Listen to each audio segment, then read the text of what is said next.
नमस्कार, ऐसी जग न्यूज़ देख रहे हो आप। स्टेट वर्किंग प्रेसिडेंट सीटू नेता ओम प्रकाश बाशी जी मेरे साथ मौजूद हैं और आज किसानों की एक मीटिंग की गई है, उसमें बढ़ चढ़ के लोगों ने हिस्सा लिया है और क्या उस मीटिंग में फैसला लिया गया है, बातचीत करेंगे सीआईटीयू नेता ओम प्रकाश बाशी जी से। सर, क्या आज मीटिंग हुई है, उसमें क्या फैसला लिया गया है, क्या बातचीत हुई है सर? राम जी, शुक्रिया, आपका भी शुक्रिया, गुलस्तान का भी मैं शुक्रिया अदा करूँगा। साथी वो भी जहाँ पर आए और आप भी जहाँ पर आए, आपके माध्यम से हम अपनी बात पहुँचाए, सरकार के बात पहुँचाएँ। देखिए, एक देश के पैमाने में किसान भी परेशान है, मज़दूर भी परेशान है।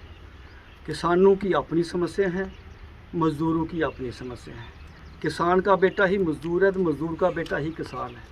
तो लिहाजा आज हमारी जहाँ दो संगठनों की मीटिंग हुई, एक सीआईटीयू की मीटिंग हुई, जहाँ हमारे सीटू फ्रंट पे जहाँ जहाँ भी काम चल रहे हैं, कोल माइंड में काम चल रहा है, कोटला चल रहा है, जहाँ टंडल में मामला काम चल रहा है, या और भी यहाँ हमारी आंगनबाड़ी भी है, आशा भी है, या हमने सारी चीज़ें डिस्कस की। एक तो लैंड के इशू पर जो पिछले दिनों में स्टेट के पैमाने में जो सरकार ने अभियान चलाया था, जो ज़मीन सरकारी है वो ज़मीन हमारी है, ये हमारा नारा था। इस सवाल पर हमने स्टेट हेडक्वार्टर में हर जगह कोने कोने डिस्ट्रिक्ट हेडक्वार्टर पे हमने प्रोग्राम दिए कि हम ज़मीन अपनी ज़मीन से किसान को बेदखल होने नहीं देंगे। जब हमने प्रोग्राम जम्मू में प्रोग्राम किया, रियासी में प्रोग्राम किया, कठुआ में प्रोग्राम हुआ, पौनी में प्रोग्राम हुआ, ये हमारे प्रोग्राम श्रीनगर प्रोग्राम हुए। तो फिर बाद में हमारा जम्मू जो प्रोग्राम हुआ, ऑल इंडिया किसान सभा के ऑल इंडिया सेक्रेटरी आए थे, तो उस सवाल पर हमने 24 फरवरी को दिल्ली में पार्लियामेंट हाउस के बाहर भी प्रोटेस्ट किया, इसे ऑल इंडिया इशू बनाया और ऑल इंडिया तौर पर कहा, ऑल इंडिया किसान सभा ने कहा, हमारे लीडरशिप ने कहा कि जम्मू कश्मीर अकेला नहीं है, पूरा हिंदुस्तान जम्मू के साथ लामबंद है। और हमें खुशी है कि हमने ये ऑल इंडिया इशू बनाया। आज फिर आस्ता आस्ता ये बातें स्टार्ट हो गई हैं, कुछ लोग कह रहे हैं, सरकार के हमदर्द लोग कह रहे हैं कि सरकार को अभियान स्टार्ट करना चाहिए। भाई, कौन सा अभियान चालू कर रही है? ज़मीन खोने का अभियान। वो कितने लोगों के हमदर्द हैं जो कह रहे हैं कि सरकार को अभियान स्टार्ट करना चाहिए? जो जिसने वो मैंने भी देखा, वो बोल रहे हैं कि गरीबों को छेड़ा नहीं जाएगा। बिल्कुल गरीबों को नहीं छेड़ा जाएगा। वो कौन से गरीब कह रहे हैं? जिनके पास 20 कनाल ज़मीन है, 30 कनाल ज़मीन है, अपना मकान बनाया है, पत्थर फोड़ के मकान बनाया और अपनी झुग्गी झोपड़ी बनाई, उसको कहाँ शामिल कर रहे हैं? वो 2-4 मरले की बात कर रहे हैं। 2-4 मरले सिटी में किसी के पास जगह है, वो जगह करोड़ों की जगह है। जो हमारी जगह जो है वो लाखों की जगह नहीं है हमारी। हम गाँव की बात कर रहे हैं कि गाँव में जो छोटे लोग हैं, जो अपने बलबूते पर अपना बाल बच्चा पाल रहे हैं, अपना रोजगार चला रहे हैं, सरकार उन पर शिकंजा, पीला पंजा ना चलाए। और हम पीला पंजा नहीं चलने देंगे।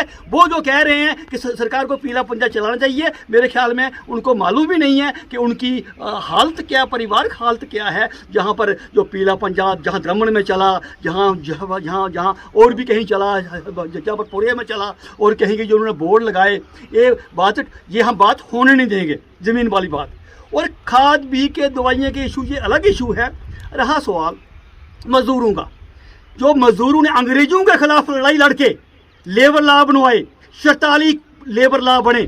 आज सरकार 44 लेबर लॉ खत्म करके 4 कोड पर आ रही है। सारे अधिकार मालिक को दे रही है, निकालने का और रखने का और काम के घंटे तय करने का मालिक को अधिकार दे रही है। अत्यादेश सरकार ने लागू किया है। इसके खिलाफ 4 अप्रैल को जहाँ से दिल्ली मार्च होगा, 5 अप्रैल को पार्लियामेंट हाउस में 5 लाख प्लस वहाँ रैली होगी। हम जो सरकार को बताएंगे जम्मू कश्मीर में किसानों में पीला पंजा नहीं चलेगा, जहाँ हम लेबर लॉ खत्म नहीं होने देंगे पूरे हिंदुस्तान में। और जो पूरे हिंदुस्तान में किसानों की समस्या है, उस पर हमने ये ऑल इंडिया इशू बना दिया है। इस पर हम ये पहला प्रोग्राम हमारा ये आ रहा है, 5 अप्रैल को दिल्ली में जंतर मंतर के बाहर हमारा प्रोटेस्ट होगा। उसी सवाल पर हम आपके माध्यम से पौनी की जनता को, तहसील को ये अर्ज करेंगे लोगों को कि आप पौनी में आइए, या सरकार को हम बताएंगे कि हम दिल्ली जा रहे हैं, कि इन पर पीला पंजा नहीं चलेगा।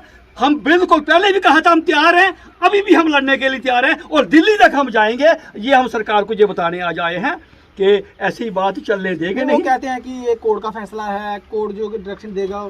देखिए, मैं कहता हूँ कोर्ट का मसला, मैं ये अच्छा सवाल किया आपने राम जी। सुप्रीम कोर्ट की एक डायरेक्शन है कि जिसके पास 30 साल का कब्जा है वो उसे लीगली अधिकार दिया जाए। इधर तो 50 साल, 60 साल, 70 साल के पास लोगों का कब्जा है और गर्दौरी भी है लोगों की। और ये भी कहा है, ये हमने सब बातें तय की, सुप्रीम कोर्ट तक हम गए, सब इसकी छानबीन की। कोई भी ये जो अभियान चलाएंगे उसके खिलाफ हम कोर्ट में भी जाएंगे कि इन्होंने गैर कानूनी तरीके से ये जमीन पर पीला पंजा चला रहे हैं, ये हम चलने नहीं देंगे। ये सुप्रीम कोर्ट की डायरेक्शन है।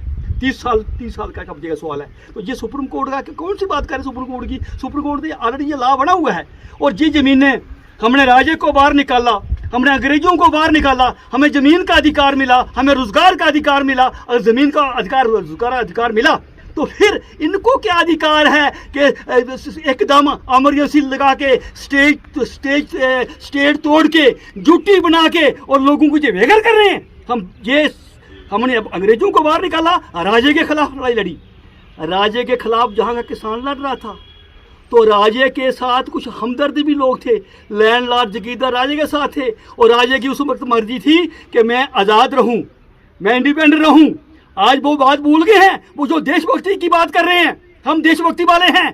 देशभक्ति वाले कौन थे? जो अंग्रेजों को बाहर निकालने वाले और राजे के खिलाफ लड़ाई लड़ रहे थे और हलाक किया, हिंदुस्तान के साथ हलाक किया। तो हमने हिंदुस्तान से सीधी हलाक नहीं किया कि आप हमें बाहर निकालोगे। इसलिए ये ज़मीन हमारी है, जो ज़मीन सरकारी है वो ज़मीन हमारी है। अपनी ज़मीन पर हम अपना बाल बच्चा पालेंगे। क्या सरकार ये चाहे कि कर लगा दे, जमीन सरकार की जमीन पे कर लगा दे, वो देने के लिए तैयार है? देखिए, शुक्रिया, कर वाली बात भी आ गई। आप अब सरकार ने एक अध्यादेश और लाया, ऑर्डर निकाल दिया कि कर लगाएंगे।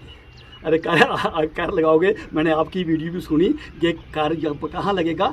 अच्छा किया आपने। ये कर शहरों में लगेगा या म्यूनसिपलिटी है।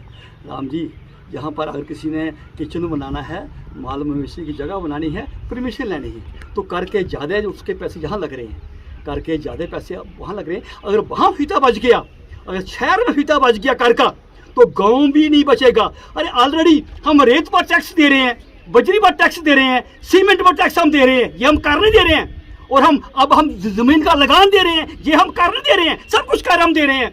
अब खाली के तो हम अपनी मेहनत से जो हम ढांचा बनाएंगे उस पर भी सरकार कर लेगी कि आपने अपने रात को रहना है। अब परसों गैस होगी ना, 50 रुपये कर लगी गया ना गैस पे, तो सरकार कभी साहब हो रहा है कि सबसे कम जम्मू कश्मीर ड्यूटी में लगाया कर हमने देखे। देखिए, अब मैं पहले भी कहा था, हमारे गवर्नर साहब कह रहे हैं ड्यूटी में कर कम लगाया। मैंने कहा था गवर्नर साहब, आपके पास भी रिपोर्टें, हमारे पास भी रिपोर्टें हैं। आपका अगर गेस्ट कोई जहाँ श्राइन बोर्ड में आता है तो आपका फ़ोन आता है कि इसका ध्यान रखिएगा। क्यों? कि पैसे बचाने के लिए ध्यान रखिएगा, उसको फैसिलिटी सारी मिलती है। तो कौन सा कर काम लगाया है? हम हर एक चीज़ पर टैक्स दे रहे हैं। हम कुत्ते पर टैक्स भी दे रहे हैं, हम बिल्ली पर टैक्स भी दे रहे हैं, हर चीज़ पर टैक्स दे रहे हैं। बच्चा छोटी पेंशन लेगा उस पर भी हम टैक्स दे रहे हैं, माचिस पर भी टैक्स हम दे रहे हैं। कितना टैक्स दे रहे हैं? तो अब सरकार और क्या टैक्स लगाने के लिए? ये सब कुछ ठीक नहीं। तो सरकार को चाहिए, यहाँ भी बेरोजगारी है, लोगों को रोजगार दीजिए। जहाँ खाद बीज की समस्या है, जहाँ कणक पीली हो रही है, उनको दवाई चाहिए। जहाँ वहाँ पर हमें तो टैक्स, वहाँ पर तो टैक्स छूट कर रही है अडानी को, बड़े बड़ों का टैक्स भी छूट हो रहा है और उनका पैसा माफ़ी भी हो रहा है। तो ऐसा हम होने नहीं देंगे। टैक्स जहाँ लगाना है वहाँ अपने मित्रों को टैक्स लगाइए, गरीबों को टैक्स मत लगाइए। धन्यवाद। शुक्रिया।